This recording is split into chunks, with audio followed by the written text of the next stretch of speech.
everyone. In this video, we are going to look at various options we would need to know about if we want to print a spreadsheet. So here we have an example of a spreadsheet that you all have used before. It's a very large spreadsheet, so I have to scroll a lot. When I scroll, I don't have the panes frozen so that I lose my headings. So I'm going to just freeze the panes to make it a little bit easier. So I'm going to select the cell B2, go to View, Freeze Panes, and then select this first option that says Freeze Panes. So everything above B2 is frozen and to the left of B2, like that. Great. So if we want to see what this spreadsheet is going to look like printed, we will use our Print Preview option.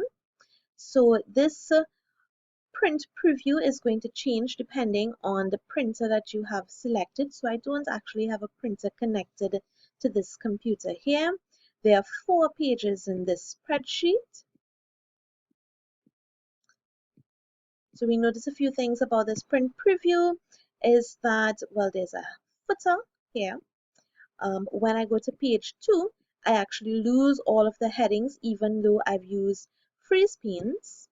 This is the 3rd page where I have some additional columns, and then the 4th page where I just have some data here. So let's see how we can make this printout look a lot better. So we usually go to the page layout tab to use the settings there. First we have margins, so you can change your margins to wide, narrow, or keep it as normal. You can also go to custom margins and actually change the size manually here. Also, the size of the header space and footer space can be changed as well. You can also choose to center your page horizontally or vertically if you think that's going to make your printout look better. The next option is orientation, which you would be familiar with, portrait or landscape orientation. Then we have the size option. Our usual sizes for paper would be letter and legal. Note the sizes. Also notice that A4 size paper is actually very different from letter size paper. It's a completely different size, so you cannot use those two interchangeably. So since my spreadsheet has a lot of columns, I can probably change the orientation to landscape to accommodate these many columns. Another option I can look at is whether or not I would like to print the grid lines and the headings referring to these column letters and row numbers as well. So I can, so let's see what it looks like right now. So I go to print preview. Remember, I just changed it to landscape. I somehow still have 4 pages because there are these columns that are still left over. So we'll try to deal with those and get it to 1 page perhaps, right? So notice that our printout doesn't actually have any lines like the spreadsheet on it. It's just blank with the data printed. So I can choose to print the grid lines if I so wish. So see, the grid lines are coming up now without you having to actually use borders on your cells. You can actually choose to print the headings. So let's see what that looks like. So notice all of the column headings are labeled here. So that's really useful if you need to reference particular cells in your hard copy.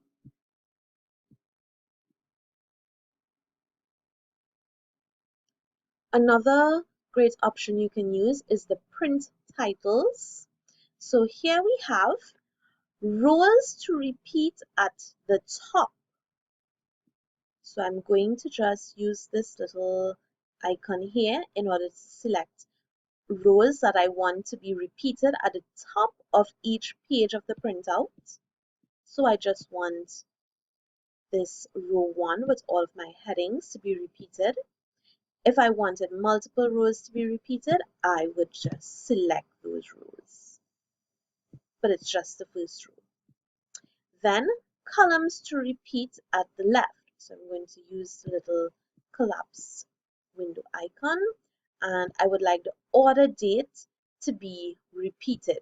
You can also select other columns as well. for example, region, maybe the person's name, whatever columns that you want to be repeated. So let's repeat these first 3 columns just to see what they look like when we go to the print preview. So notice here, this is the page setup window coming up again. And from here, we can actually go to print preview. So we have our grid lines, we have our headings. Let's go to the next page and notice, going back to page 1, switching between page 1 and page 2, that the headings in the first row, row 1, remain at the top of the page. Let's go to page 3 now. So switching between page 2 and page 3, notice that the first 3 columns actually remain being printed on the left of our spreadsheet. So that's very useful when you have a very large amount of data on your spreadsheet. So let's get back that page setup window because we have a lot of options there. So we are going to use this little button here to open the page setup window. And here we have 4 tabs, so let's just examine them. In the page tab, we change the orientation. You can change the scaling of your spreadsheet if you want it to be 100% the exact same size, or you can shrink it by lowering the percentage, or you can enlarge it by making the percentage more than 100. You can also choose this option to fit on the printout 1 page wide by 1 page tall, or you can change the values to fit more spreadsheets into 1 page.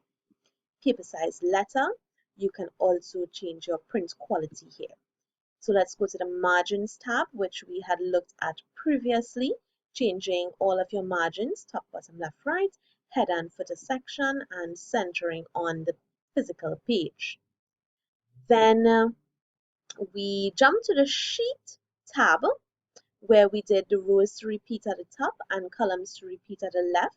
We also have options here to print grid lines, black and white, draft quality, and row and column headings.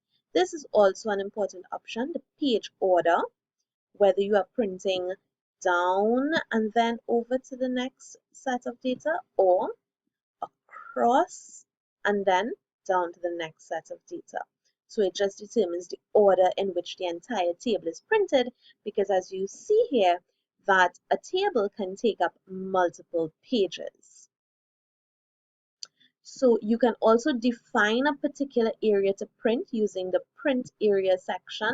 So if I only wanted this area to be printed, I would select it.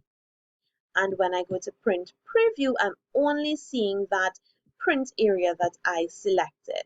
So I actually don't want to do that. Let's clear the print area, get back into page setup. Great, so we cleared that print area out. Header and footer is a very useful option as well. Useful information can be placed in the header and footer of your sheet. So this spreadsheet was taken from a particular website and they've added a custom footer here. So you have different sections of the footer that you can add in different information, and the same for the header. You also have a drop down where you can choose some pre-selected information, whatever you would like to appear in the header. So let's go to custom header and look at these options. You can format whatever text you put into the header. You can insert the page number. That's very useful, especially if you combine it with a total number of pages, so we know how many pages in all and what page we are looking at. You can insert the current date and time.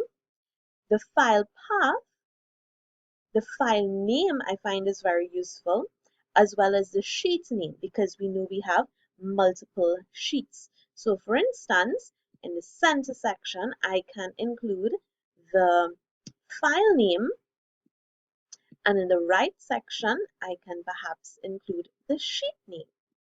In this left section, I would like to insert the page numbers. So I'm going to put in page number of space and then the number of pages. So let's see what that looks like in the print preview. Click OK. Print preview.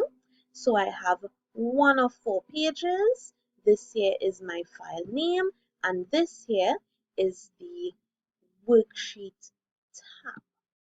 So I'm just scrolling through the different pages and we see what our printout is going to look like. So this video is already a bit long, but at least you can pause it and rewind or move forward to the section that you want. The last thing I'm going to show you here is the page break view. So we go to the view tab, and if we go to page break view, we actually see on the spreadsheet itself a bit of a preview of how the pages will be broken up. So we have page 1, page 2, page 3, page 4. Now you have to be very careful. These are auto-generated page breaks, but you can also manually move it around like this. So you can choose where exactly you want to divide up your pages. And if you go to print preview, you will see it being changed here as well. So that's it for print options.